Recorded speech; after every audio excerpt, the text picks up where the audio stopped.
Assalamualaikum warahmatullahi wabarakatuh. Salam sejahtera dan salam seraku sayang. Semoga kita semua dalam keadaan sehat walafiat.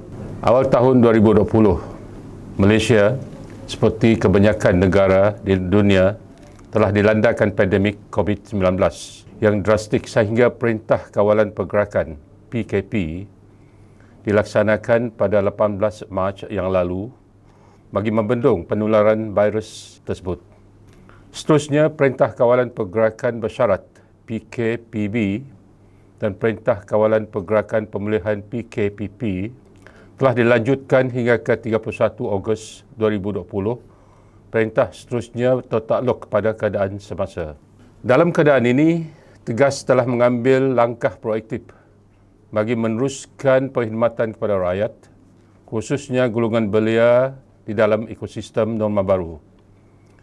Melalui beberapa mesyuarat, Tegas telah memutuskan untuk menganjur program-program melalui digital platform atau atas talian.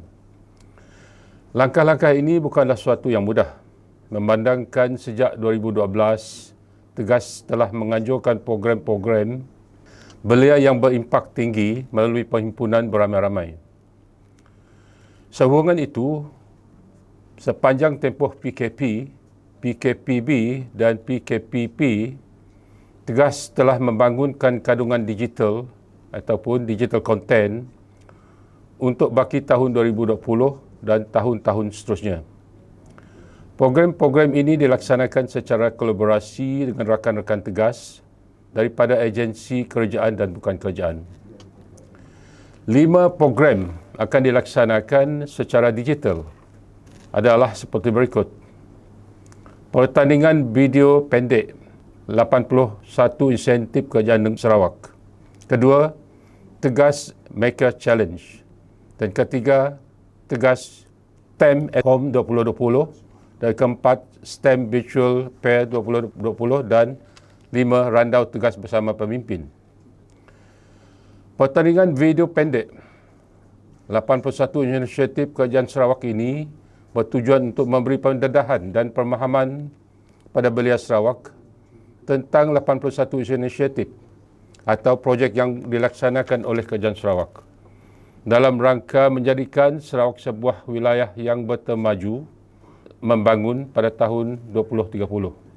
Ringkasannya, semua inisiatif ini adalah untuk rakyat Sarawak demi kemudahan dan kemakmuran rakyat masa depan. Justru, pertandingan penghasilan video pendek ini telah dianjurkan oleh Kerajaan Sarawak melalui Tegas, Kementerian Belia dan Sukan Sarawak dan Sarawak Multimedia Group dengan kerjasama organisasi-organisasi lain. Pertandingan ini terbuka kepada semua belia Sarawak yang berumur 18 hingga 35 tahun di mana sahaja mereka berada. Kriteria pertandingan ini agak mudah, iaitu seseorang belia hendaklah menyediakan satu video yang menceritakan salah satu inisiatif daripada 80 inisiatif kerajaan Sarawak, sama ada di kawasan mereka atau di luar kawasan, yang mereka rasakan telah dapat memberi impak kepada rakyat jelata dalam satu luar kawasan. Contohnya, dahulu penduduk di kawasan itu menggunakan masa selama 2 jam untuk sampai ke Bandaraya Kuching untuk membawa hasil pertanian mereka. Sekarang dengan adanya jambatan dibina di bawah inisiatif 81 Sarawak, perjalanan ke Kuching hanya mengambil masa setengah jam. Pada masa yang sama, mereka dapat membawa lebih banyak produk pertanian untuk dijual. Semua cerita digital ini dapat dirakamkan sama ada melalui telefon pintar atau alat rekaman video. Yang penting ialah cerita yang ingin disampaikan, bukan alat teknologi. Belia boleh menyertai secara individu maupun secara kumpulan yang tidak melebihi 5 orang bagi setiap kumpulan.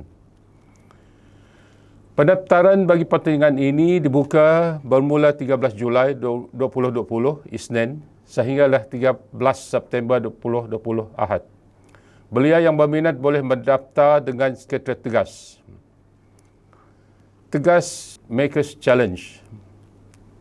Tegas Makers Challenge adalah sebuah program digital yang berasaskan bengkel dan pertandingan bagi mengalahkan pelajar sekolah untuk meneroka minat mereka belajar, mencipta dan berkongsi idea demi menghasilkan produk fizikal dan digital yang inovatif.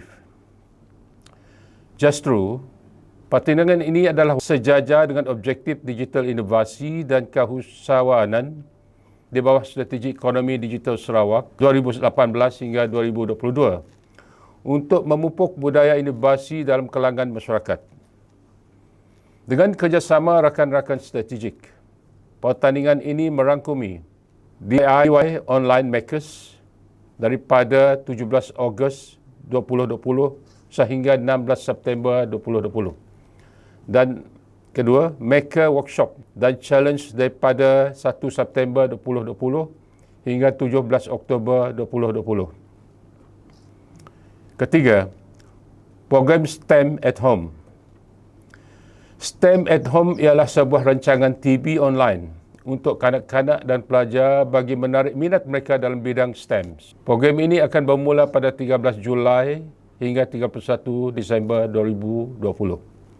Program ini merangkumi 3 segmen penting iaitu eksperimen dan demonstrasi, fakta, STEM dan kuis. STEM Virtual Fair 2020. Melalui program ini, kanak-kanak boleh menerokai aktiviti-aktiviti hand-on secara simulasi atas talian pada bila-bila masa dan di mana-mana saja pelajar berada, termasuk ketika berada di rumah ataupun di sekolah. STEM Virtual Fair 2020 bermula pada 28 September 2020 hingga 4 Oktober 2020. Randau tegas bersama pemimpin. Jika program-program ini di atas tadi adalah melibatkan rakyat, maka randau tegas ini melibat pemimpin tempatan. Program ini sebagai landasan untuk menyalur maklumat yang terkini dalam isu pimpin bersama-sama rakyat, baik di kawasan atau di luar kawasan mereka. Seperti rakyat lain di Sarawak, pemimpin-pemimpin juga disekat oleh PKP, PKPB dan PKPP untuk mendampingi rakyat di kawasan mereka. Justru melalui randau ini, pemimpin-pemimpin sebagai panel akan ditanya tentang hasrat dan rancangan mereka pada era pasca COVID-19. Selain itu, dalam jangka waktu PKP juga apabila banyak mis dan disinformation yang berlaku, mana-mana maklumat yang disebar tidak tepat dan benar, maka para pemimpin berhak memperbetulkan demi menjaga kesilaturahim dalam kalangan rakyat. Randau akan bermula pada 3 Ogos sehingga 21 Disember, yang disiarkan secara terus dari jam 8.30 malam hingga 10 malam pada setiap Isnin dan Jumaat. Pendengar dapat bertanyakan kemuskilan melalui teks yang disediakan dan panel akan cuba memberi jawapan yang semampunya. Sebagai kesimpulan, ternyata program-program yang dianjurkan ini bertujuan mempersiapkan generasi muda kita dengan kemahiran-kemahiran digital dan reka cipta yang tinggi supaya mereka boleh mengambil peluang yang wujud berdasarkan situasi masa kini yang mengerah kepada dunia digital. Kami bersyukur kerana program-program ini disokong oleh pelbagai agensi kerajaan, swasta, universiti, NGO dan komuniti. Kerjasama ini sangat bernilai pada semua yang berkepentingan dan impak kerjasama ini secara keseluruhannya akan dinikmati oleh rakyat Sarawak. Kami juga menyeru semua pemimpin masyarakat, ibu bapa dan orang ramai untuk turut menyokong usaha ini dengan menghebahkan maklumat berkenaan program-program tersebut agar lebih ramai pelajar dan belia kita boleh menyertai sekaligus membangunkan generasi muda yang berkemahiran tinggi yang akan menyumbang kepada kemajuan bumi Kenyalang. Sekian, terima kasih.